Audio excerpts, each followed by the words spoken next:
8 out of 10 listeners, 80 out of 100 listeners to this podcast, their bodies, their nervous system knows that nobody really knows what's going on in their life. It knows that they can smile all day long and nobody knows that inside they're about to leave their wife. That nobody knows that inside you're scared to death to go home because his anger is out of control. Or you don't believe in God anymore and you don't even know how to say that out loud. 7 out of 10 people have nobody to call, right? That's madness. One of my core life philosophies has always been have a guy, have a gal, right? Have somebody that if you are faced with something, I got to repair my car. I need to change the oil. I need to buy an air conditioner. I need to get a roof. should I marry this person? Ask somebody who's been there. I've always told people, just ask your friend. Ask somebody. And with a resounding, chorus, I'm hearing, oh, dude, we don't have anybody to ask. And I didn't realize how bad things were.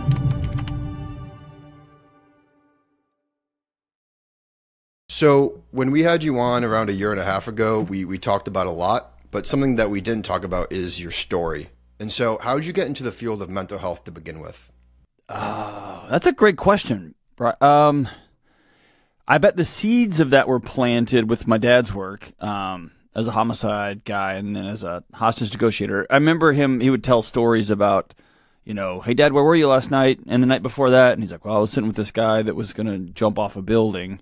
And so I think at an early age, I was like, man, what would push somebody that far? And he would talk to me about how he would ask questions and what he would say to that person and how he would make connections with that person. So I think it probably started there. The idea that I would do this for a living really was, I think I was a business or a journalism major in college, and I went and saw Good Will Hunting. And I remember that weekend I saw that movie, and I went and changed my major on Monday. Because I remember not the Good Will Hunting guy, but Robin Williams. I remember saying, that's what I want to do. And so that kind of floated around there, and then I got a job that I needed a PhD to move up, and so I got one in education. And then I started working with young people, with college students and their families. And man, I just found myself as 2005 turned into 2007 into 2010. We've all seen the statistics when they handed everybody a smartphone, everybody went nuts. I just found myself unable. I didn't know what I was doing. And so I started taking courses again. And then I started dealing with suicides and students who'd passed away and parents and family members and all that stuff. And so that's really the origin of it. It's funny you say that because Good Will Hunting is actually my favorite movie. And I'm actually in Boston. Awesome. I'm in Boston right now too. So at a Harvard bar. Yeah, dude, that's awesome. Yes. Well, that's on my list of, I can't wait till my son's old enough to handle that many F words because I can't wait to show him that movie. So what about that movie in particular made you switch your major? It was the first time I had seen.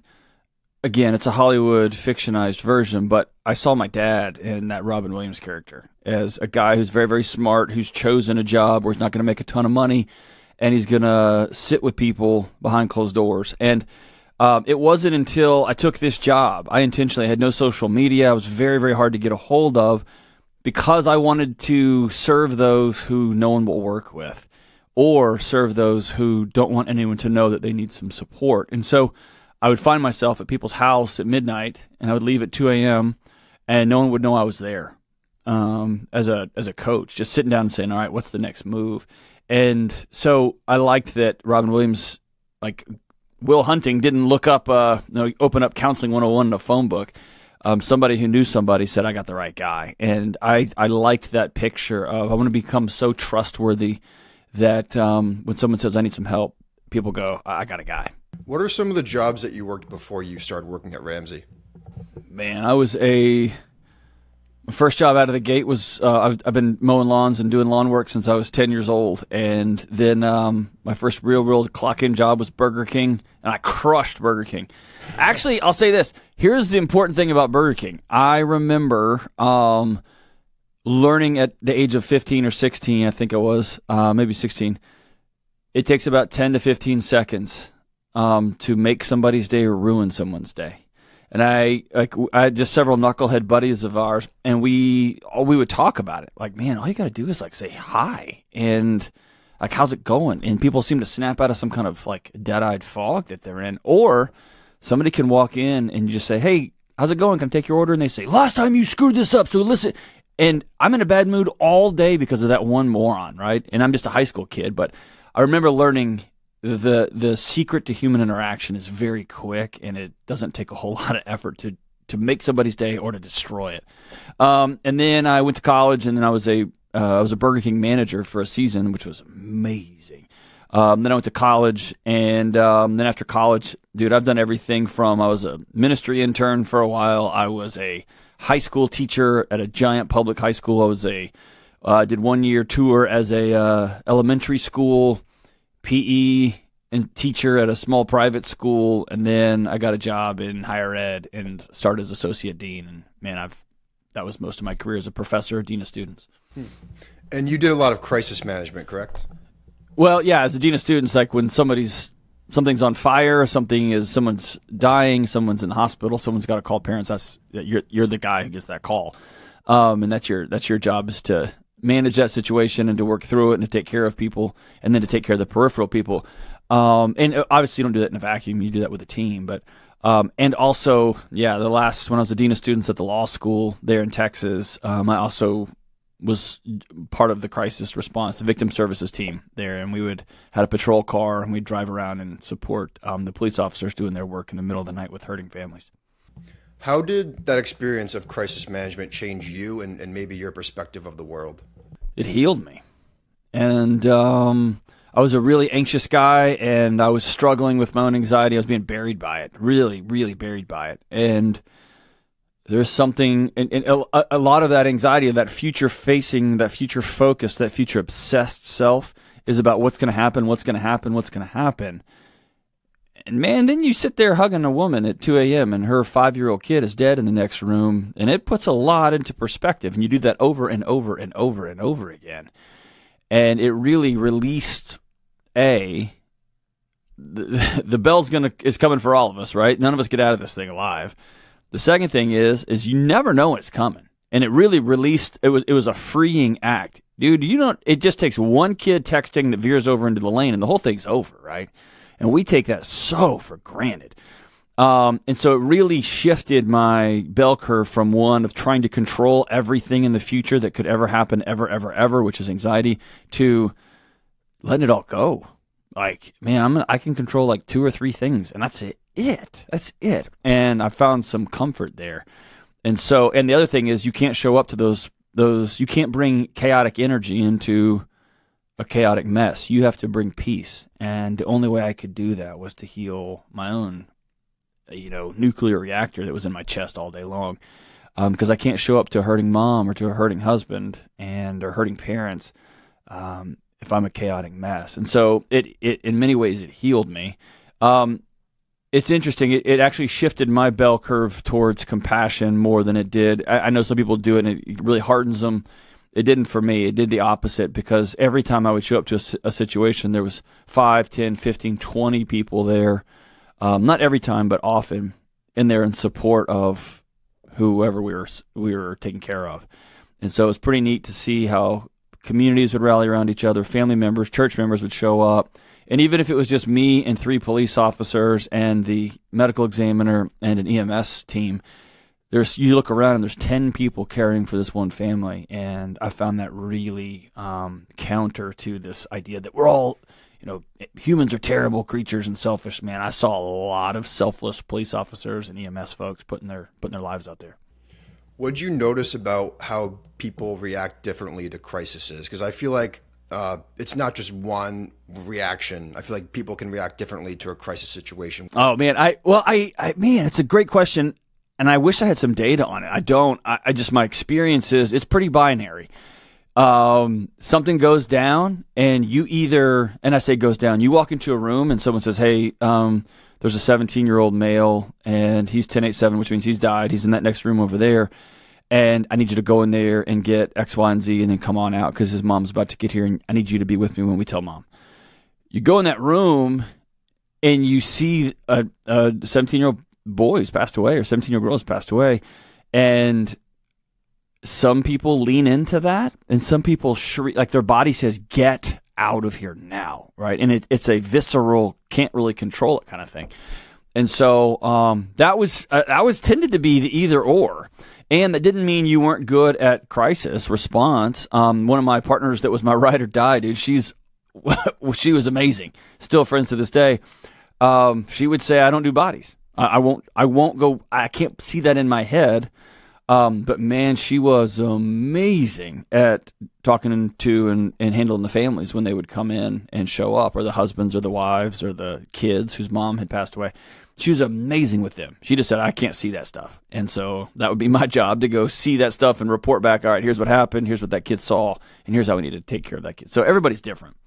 I have a research quote here. According to the National Institute of Mental Health, anxiety disorders are the most common mental illness in the United States, affecting 40 million adults aged 18 and older, or 18.1% of the population every year. What's your reaction to that statistic? Man, I reject that statistic on a couple of different grounds. I would love to hear it, yeah. Number one, it's not a mental illness. It's so stupid. It's not a mental illness. And I just reject that wholeheartedly. The second thing is I think the number is significantly greater than 40 million. I think the number is of people wrestling with things right now is probably closer to 50% of the population would be my guess. And I have a quote from your book that relates greatly to what you just said. Anxiety is not a disease. I'll say it again for those in the back. Anxiety is not a disease. It's just your body trying to get your attention. If you're anxious, you are not sick. You may be struggling, but you're not a machine to be fixed or a disease to be cured. Yeah. I'm glad I've stayed consistent on at least that point over the last 15 years. It all started back. I'd have a student come in, a 20-year-old young woman or young man, and they'd come in and they'd be sobbing, and they'd say, "Hey, my dad just passed away," or my dad came home from work, and my mom had packed up and moved out, left my dad, and my dad just called me and said they're getting a divorce, and he hasn't talked to mom, but heard from his lawyer. And they would start sobbing, and they would say, "Man, I'm just in have a real bad depression." And I would say, No, you don't. You're sad. You're heartbroken. Your whole world just blew up. In your there's nothing wrong with you. What's happening is terrible. And your body's working exactly as it should. Your whole world just blew up, right? My dad just lost his job. I think I'm going to lose my scholarship. I think I'm not going to be able to come to school next semester. I need to get some X, Y, and Z for this anxiety. And I would say, whoa, your body you're supposed to be anxious right now. You're about to lose your community, your school, your dreams. All this stuff is happening right now. There's nothing wrong with you. Your body's working perfectly. Let's don't shut those alarms off. Let's look at what we can control in this moment and how we might navigate this thing, because it got real messy on you real fast. And those things, it's just a more empowering way to look at the world than to assume every negative thing is in every uncomfortable or scary or frustrating feeling that your body experiences is somehow maladaptive and somehow pathological. It doesn't make any sense. I have another quote from your book. We let politicians and organizations tell us who to hate. We let social media focus us on how much we lack. We let our parents decide where we'll spend the holidays with our kids and what they eat. We let advertisers prescribe how to spend our money and how schools assess what's wrong with our kids. What's your reaction to that quote? I think we've just outsourced everything in our life. And here's the root of what I was talking about earlier. When you have a culture that is based around this idea that you are somehow less than, you're broken, you're the wrong color, you love the wrong way, you worship the wrong way, or not at all, you don't have enough money, or you have too much money, or if you do have money, you didn't do anything to get that money, or if you lost your money, it's because you're a terrible person. Like, every narrative we have in our culture is about disempowerment. You are less than for some reason. You vote wrong, your policy, your politics about Israel, Palestine is on the wrong, everything is something wrong with you. And when everything is something wrong with you, you begin saying, okay, well, how do I get right again? And that's when the machine kicks in and goes, well, I got an answer for you. I got one. I got a label for you. I've got a series of things. If you give me the right amount of money, that I can fix you with my program or my 7 steps or my this or my that or my pills or my whatever the thing is. And then you've got a group of people saying, I'm lonely. We've created the loneliest generation in human history. And so you're lonely, lonely, lonely. And then somebody comes on your TV or on your local podcast and they go, oh, I know why you're lonely. It's because of them. Whether it's women, whether it's the red pill guys, whether it's the wrong color, whether it's the wrong political party. I have a solution for you. And our bodies are so lonely, so starved for connection. We've outsourced everything. What do I do? What do I do? What do I do? What do I do? That we bite it hook, line, and sinker. And I don't blame us. We don't have anywhere to turn, right? Here's been a big revelation for me, especially along the last year, building a non-anxious life out and being all over the country. One of my core tenets of my life, and I've had this, I just kind of stumbled on it. It wasn't some big intentional thing. It was just when I was younger. I was a high school kid. I didn't know stuff. And it never occurred to me, and I have to credit my parents for this, it never occurred to me that not knowing a thing meant you were somehow less than or deficient. It just meant you didn't know that thing. And so I grew up with parents who praised curiosity, which means you have to ask questions. I don't know. And so one of my core life philosophies has always been have a guy, have a gal, right? Have somebody that if you are faced with something, I got to repair my car. I need to change the oil. I need to buy an air conditioner. I need to get a roof. Should I marry this person? Ask somebody who's been there. It's never occurred to me to not do that, right? And I have people all over the country that I reach out to. I did yesterday. Hey, Dr. Lane Norton, is it this or is it this? He's a close friend of mine. I contacted him directly to ask a question. And yes, is it pretty cool like that one of the top nutrition PhDs on planet Earth and one of the strongest men who's ever lived, that I have a cell number and he's a buddy? Yes, of course, that's ridiculous. It's a privilege. I get that. But it's just instructive. I've always told people, just ask your friend. Ask somebody. And with a resounding chorus, I'm hearing, oh, dude, we don't have anybody to ask. And I didn't realize how bad things were. And I write about loneliness. The last 2 books I write about loneliness in all of them. And even I didn't fully grasp just how bad it is. That most people don't have a friend who works in automotive. They don't have a coworker that also, and we don't know our friends enough to even know that they know how to do those things, right? The guy that runs YouTube on my show, like he manages all the YouTube stuff, all the screens and everything. He's also a licensed electrician. And so after my show one day, I was like, hey, come here real quick. I need you to help me with something. And I was going to do something out at my property, and I was moving stuff around, and he was teaching me. He told me how to do it. It was amazing. I guess I could have YouTubed it, but man, I'd much rather talk to somebody who knows what they're doing and how to do it. And then I went home and knocked it out. And by the way, while I was doing it, I called my other friend, John, back from Texas, and he also works as an electrician, and he helped me out live, like with a little cap thing. Anyway, I didn't realize how most people don't have that. And it's a terrifying time to be alive. By the way, I had Lane on a couple months ago, and his training is insane. Just like the that stuff dude he does in the gym. So he's a good friend to have when it comes to that stuff. Listen, it's all relative, but for me, I work out hard, like real hard.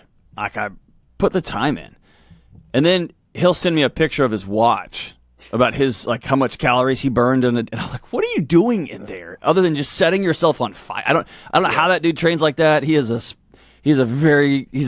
special athlete, and I'm glad I get to be alive at a time when guys like him are competing and training, because anytime I think I'm tired, I can just scroll through his thing and be like, you're not. Yeah. Right? It's pretty impressive, man. Yeah, and he's a great guy too. He's a helpful guy behind closed doors also. Is there a misconception about anxiety that you would like to address to the world? Yeah, it's probably what you just said, that almost all the time, not every time, but most of the time, if your body's feeling anxious, I at least want people to entertain the thought that maybe their body's working perfectly. And if anxiety is not a malfunction, it's not your body falling apart, but it's actually your body just trying to get your attention. And by the way, if you skip that, if you ignore it and ignore it and ignore it, just like your smoke detector at your house, eventually those batteries will run out, or that sucker will get real sensitive in real weird ways. The alarm can malfunction. That happened to me, and I had to go see a medical doctor for a season to work on that. But I want people to, when they feel anxious, to exhale and go, my body's detecting something, man. Here's the magic question. What's my body trying to keep me safe from right now? Oh, I'm about to buy a house and get under the weight of a mortgage. Well, yeah, of course it's going to be anxious, because if I get fired, we lose our house, right? The simple math like that is better than, I'm suddenly super anxious. I need to go run and try to numb out so I don't feel this anymore. And this is related to another quote in your book. It was like the smoke alarms are going off in my kitchen, and I decided to Google fire and start reading. Sure, I learned a lot about fire, but my house was still burning down around me. So what are some ways that we're putting duct tape over that fire alarm that might not be obvious? So there's obvious ones, right? There's working your ass off. There's drugs. There's all these obvious ways that we try to numb that anxiety. Are there any like little unobvious ways that we might not even realize that we're doing that too? Man, it's a good question. Yeah, I mean, I think anything we do to quickly shift out of an uncomfortable feeling, and whether that's just sitting in line at the grocery store and grabbing your phone because you can't stand the 72 seconds you're going to stand there, or the 3 whole minutes where you make eye contact with strangers, right? It's just, I got to grab it, I got to grab it, I got to grab it, I got to grab it.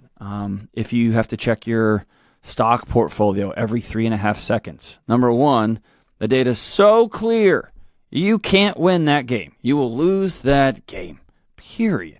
Or your crypto account, like, okay, what is it? You're going to make yourself nut, right? So, but it becomes a way to channel that angst and that frustration. If you find yourself saying things like, if they would just, and I don't care who they are, and I don't care what the just is, if they would just pass a whatever, the world's too complex for a they and a just. It's just too complex. It's too messy. Everything's stacked on top of itself, and so you pull one thing out and the whole thing's going to fall over. And so righting the ship, it's easy when politicians are like, I'm going to cancel this and cancel it. All right, cool, man, cool. Or I'm going to add and add and add and add. All right, dude, at some point this all falls over like Jenga tower, right? It's a complicated mess. And until everybody is intellectually honest about the actual challenges and sits down at a table and says, let's work on something moving forward, instead of, well, my plan is really just to tell you how stupid his plan is, and his plan's like, let me just tell you how stupid her plan is. Like, that's so dumb.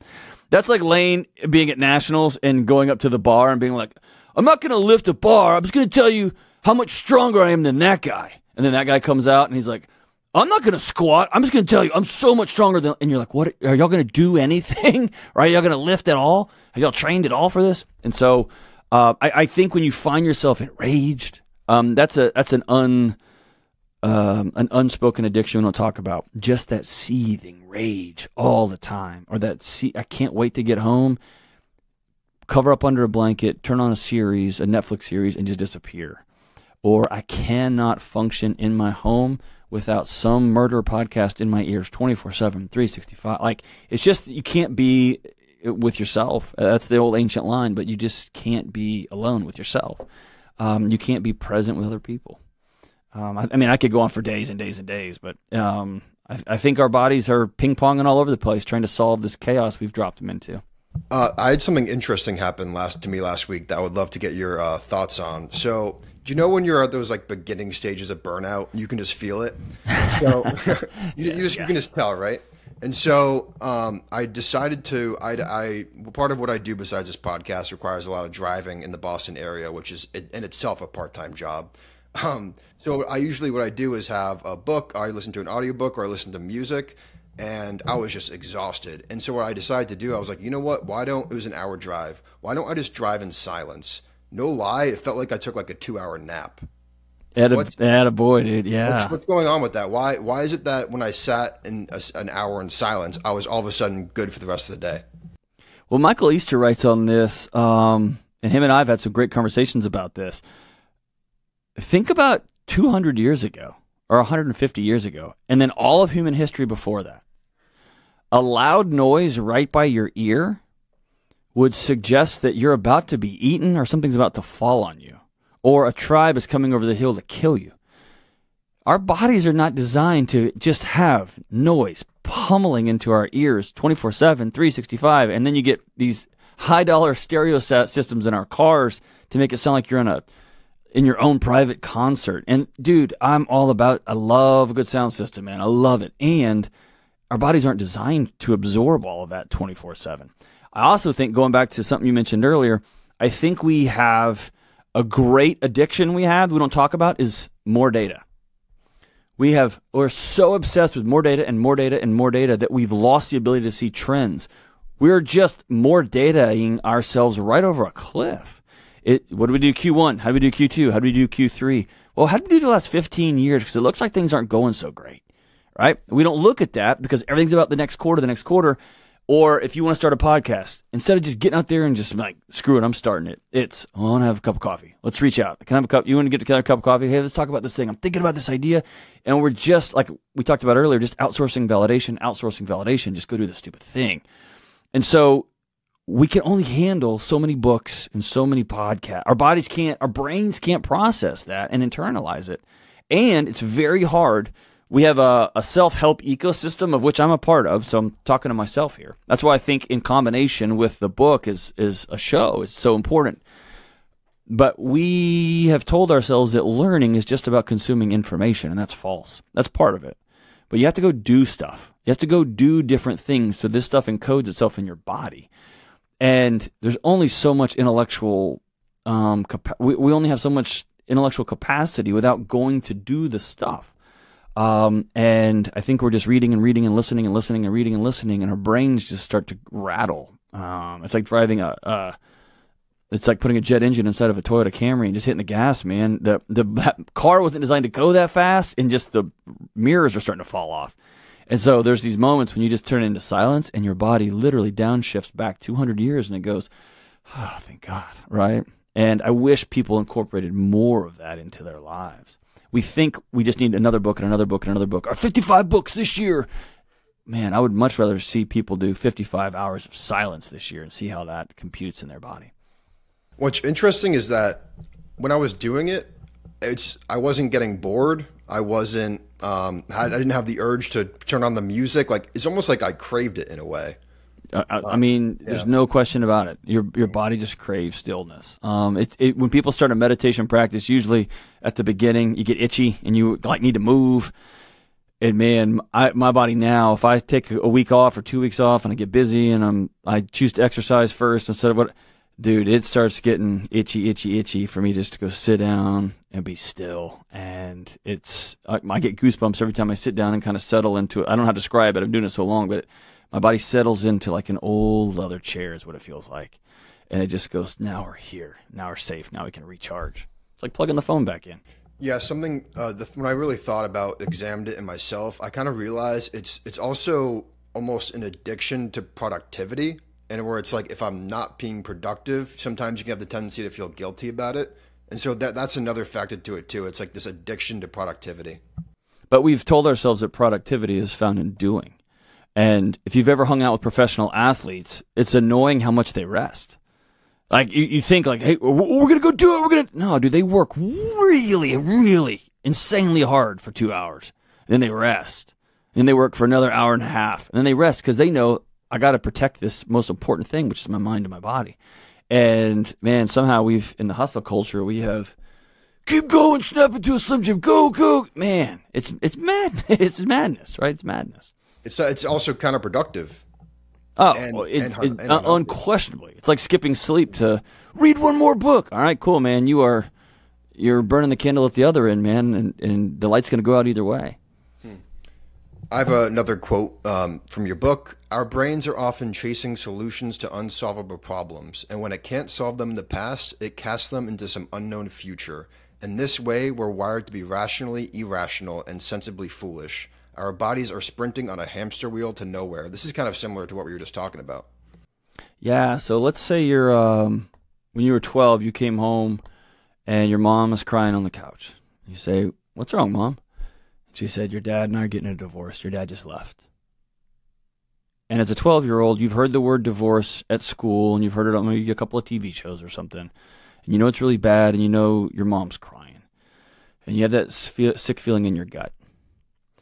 You then start a life with a single mom, and y'all figure it out, and you make it work, and she has to take on another job, and you're hustling, and you're moving, and you're going to school, and you're just getting on the bus, and you're kind of mindless, like all of us were at 14 and 15 and 16. But there's an extra weight. And what you don't know at the time is there's a little GPS pin that your body puts in that moment. And it's a question. What was so bad about me that Dad left? What could I have done differently that Dad would have stuck around? Man, if I just hadn't have left my clothes on the floor all the time. If I had just cleaned up my towel off the bathroom floor. He asked me all the time. Dang it. Right? And so fast forward and you become 32 and you meet somebody who's amazing and they say, "Will you marry me?" And you say, "Yes." Those little dragons resurface and they point back to that GPS pin. And then one day your husband or your wife is 30 minutes late getting home, and that your body sounds every stinking alarm. Oh, there we go again. You got close to somebody, and they leave because it's you. Because it's you. And you start trying to solve things. I need to be thinner. I need to be faster. I need to make more money. I need to start taking some stuff because my hair is thinning out and I don't look good enough, or my pores are too big. Whatever stories you start casting on yourself. I remember I've told a story a few times on podcasts about my confrontation with my wife in the garage on this idea of enough. But that actually, the conversation about the pie chart that she gave me with that confrontation in the garage started years ago when I wanted to see how low I could get. I was doing MMA stuff, and I wanted to see how low I could get my body fat. And I got it down to like 10% and then down to 8%. And I was killing myself to get it to 6%. And one day every time she saw me, I would flex. I'd be like, "What are you thinking now?" Right? It was ridiculous. And I was in my 20s and I was trying to be all hard. And I remember her saying, "Hey, the pie chart of how much I love you and the little pie piece that is how good looking you are, it's full. Now you're just being annoying." Like, she's like, "You're as hot as you can get. Like, I can't get more attracted to you. I am attracted to you. I like that you have abs. Fantastic. But you're about to cross a line where I don't want to be around you because you're counting macros and I just want to go get pizza. Can I just hang out with my husband?" Right? And I was ruining because I just, right? And so I was chasing this thing that wasn't real. I was chasing a story that I only had value if I looked a certain way. And that story came back when I was a kid, right? And so all that to say, if you don't deal with the original GPS pin, which is, "Hey, man, your dad left because something was wrong with him, not you." If you don't deal with that, you will try to solve that story over and over and over again in a bunch of different ways. Another quote: 82% of people say that they spend most of the time with people they don't know deeply. 68% say that they have 3 or fewer close friends. And then another quote: "Other people are your emergency fund for life." What do you mean by that, emergency fund for life? Yeah, that goes back to that idea. I work with Dave Ramsey, and his whole idea is, man, let's leave. If you'll spend some serious years sacrificing, you can become your own bank, right? Keep 6 months of savings in an emergency fund, in a savings account. You're not trying to make money on it. Just leave it there. And you will sleep deeper than you've ever slept in your life, because you know if you lose your car, you lose your job, somebody gets sick, I got money right there. And I don't have to pay anybody back. It's mine, right? Similarly, and people debate the finances of it. You could be making 5% in it. What? It's a soul tax for I could sleep deeper than you can, because come what may, we're going to be okay for at least 6 months. Similarly, we've been told this just insane narrative that is a real bastardization of the rugged individual, right? That built this country, if you will, moving west. That you have to be all you. You have to pull yourself up. You're about you. You grind, you hustle, you put your headphones in, you don't talk to anybody, you get your work done, you snap it to a Slim Jim, you make your money, you do your life. And then when your life is complete, then maybe you can consider connecting your life to somebody else's life who's complete, and y'all could make another complete life. We've created the loneliest generation that's ever existed on this planet. And our bodies are screaming at us. And by the way, if your body knows that 8 out of 10 listeners, 80 out of 100 listeners to this podcast,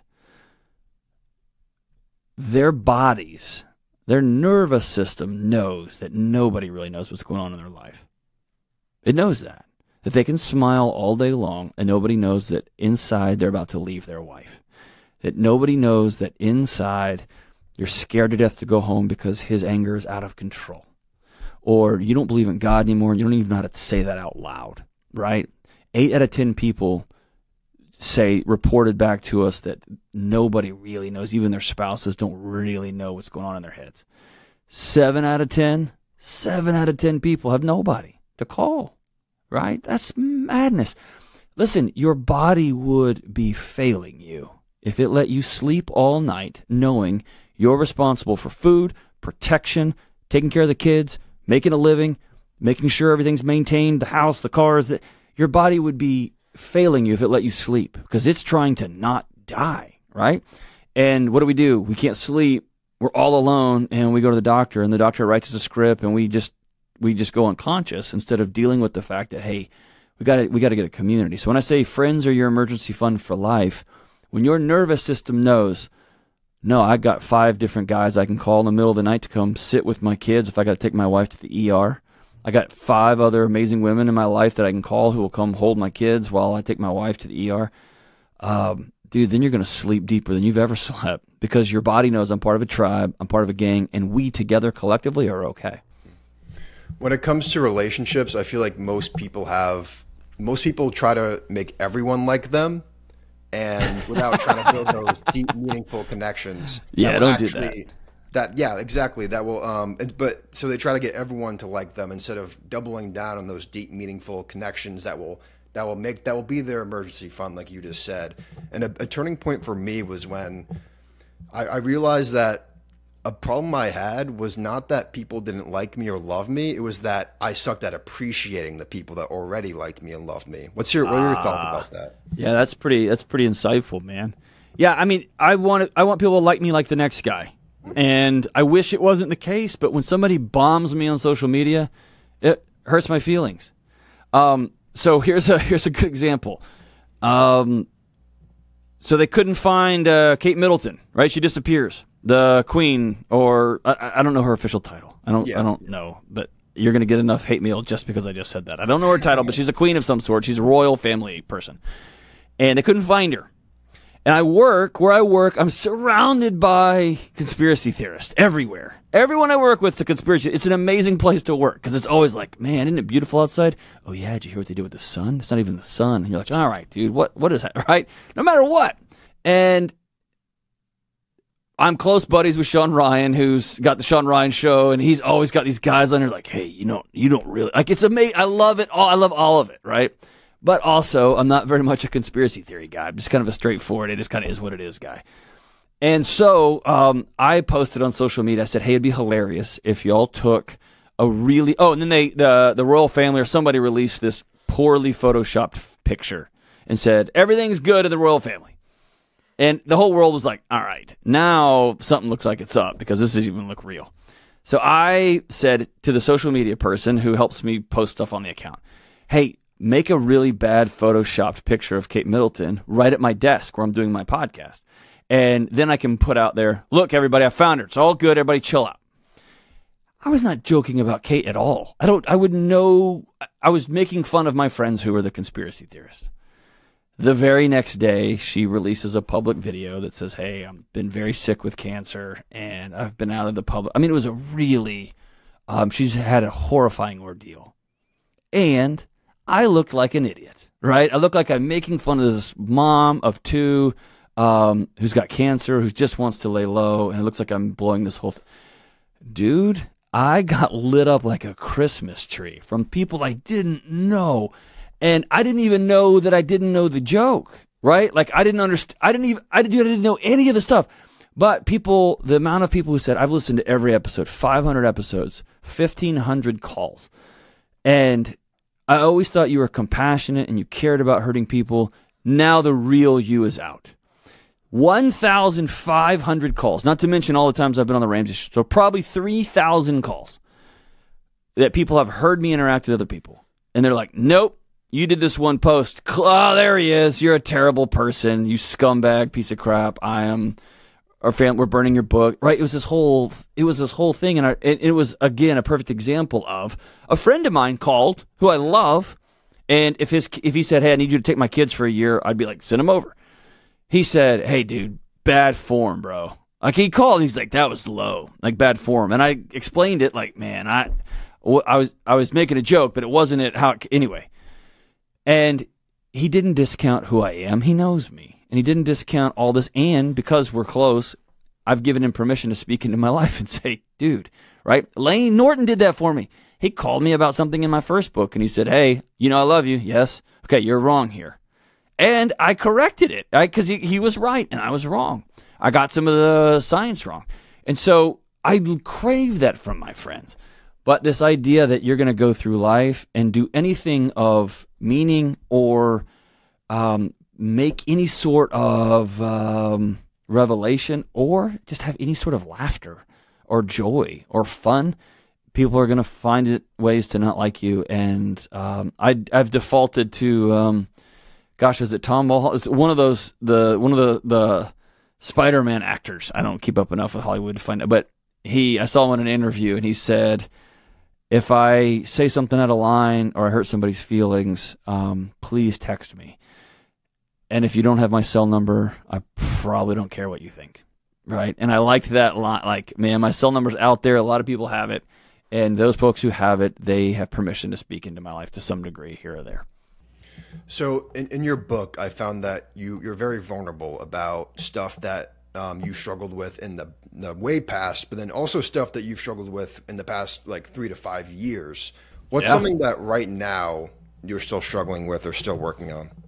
I have had two of the craziest. I've had 2 years in a row with the #1 book, and products that keep selling out and selling out and selling out, and I have a top 5 show, and so I've had a financial, like I was a cop's kid, and my dad quit being a cop and became a minister. We had less money, and then my wife is the daughter of 2 school teachers, and so we grew up with not very much, and so it's been a quick turnaround and in a way that neither of us ever could wrap our head around. And so the same scarcity, the same, okay, it's been cool, but what about tomorrow? What about tomorrow? So I'm still struggling with learning how to drop my shoulders and exhale. And the word enough, I don't fully have a psychology for the word enough. And so that's kind of my place right now. I'm trying to learn, what does that mean? And I'm learning, it's an old trope, but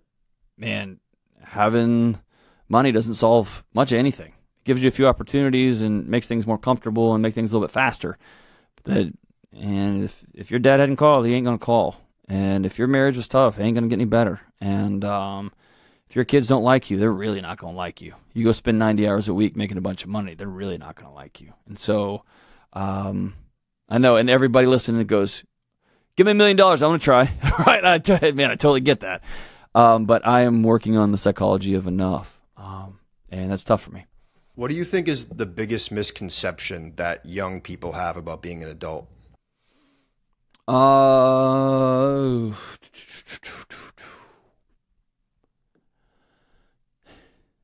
think the biggest, I'm going to answer that in a roundabout way. I was in Las Vegas last week with Michael Easter, and we did a meetup, and there was people that came in to get their book signed, and we were hanging out, and this amazing young woman came in, and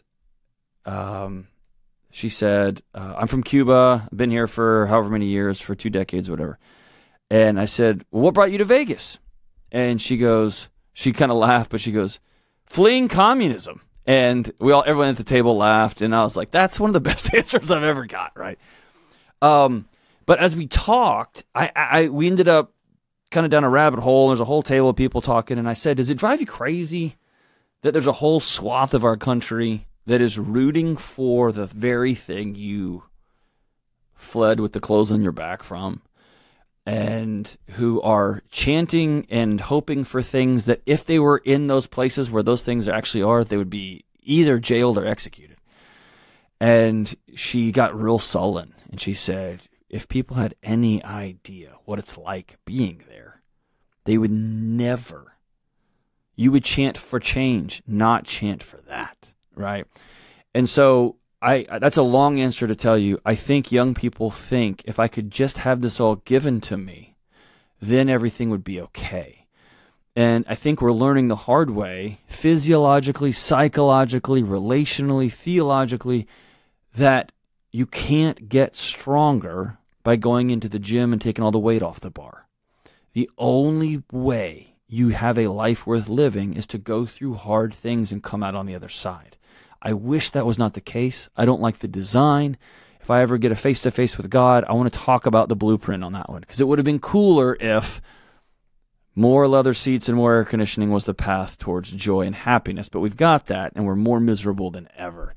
And so I think young people think, man, if I could just get this amount of money, if I could just get this much square footage, if I could just do this job, then everything would be fine. So give me all that and shut up, and then and that's just not the case. It's just not the case. It's the grind, and it's the hard stuff, and it's the scary nights, and it's the hugging your newborn baby, wondering, what have I done, right? It's saying I do, and trusting that she's going to be there too, right? Like, it's going all in and living through that tension and discomfort and ups and downs and heartbreaks. That is the good stuff. It's not the stuff to be avoided. So my last question is, and I asked you this last time you were on, so I'm interested to see how much it changes or if it stays the same. If you had a minute with your younger self, what would you tell him? Oh, man. I was just talking to myself about this the other day. I was like in 7 states in 2 days or something. And so when I do that, I spend a lot of time with headphones and a lot of time just thinking. And somehow that question popped up in my own head. Like, what would you tell yourself? And I would tell myself, slow down, you're not wise enough yet. And I've come to believe that wisdom is a 3-legged stool. You got to have the knowledge. You got to have the academic knowledge. And anyone who's like, you don't need to go to school, you don't need to study, just get out there and do it. You're a moron. You got to learn what you're talking about. And if you're a professor for 30 years and you've never been out there and done the thing, then you don't know. You don't fully know. And I'm saying that as a guy who taught courses on things that I hadn't done yet. I then have done these things, and I'm like, oh, that's what that is, right? You could teach a leadership course, but until you've had 200 people reporting to you hoping that they get paychecks, you don't know what that weight is like, right? You can talk about leadership, but you can't know leadership. And so so you have to have the academic knowledge, you have to have the experience, and then the third leg is, I really think wisdom is about having your own lived experience. And have you walked alongside a whole bunch of other people who have also experienced this thing? And so when I was younger, I was a hotshot loudmouth, and I was a pretty smart kid, and I ran through my academics, and so I got all the right certificates, and I said, now give me what's mine, which is this big job and this big salary. And I was so out of my mind looking for those things instead of continuing to gain experiential wisdom for myself to go through these things, put myself in hard situations. I'll sign up for the budget committee. Do you like budgets? No. But I want to know what it's like to sign off on a $100 million budget and say, this is right. And if I'm wrong, the whole ship falls over. I need to know what that weight feels like. And I would have spent a lot more time early on, not staring at myself in the mirror and staring at my belly button, but sitting with other people. Because I found, yeah, you have one experience with anxiety, John. But your experience is, like if I'd written this book 15 years ago, it would have been all about my experience, and here's my truth. My truth is, who cares what my truth is? Have you sat with a whole bunch of people, hundreds and hundreds, if not thousands of people who have gone through this? All right, what's the collective wisdom that we've all drawn? Got it, right? So I would have told my younger self, slow down. You're not wise enough yet. Are you freaking kidding me? I'm what? You're not wise enough yet. The day will come. Relax. And the day you quit chasing it, that's the day you're ready. All right.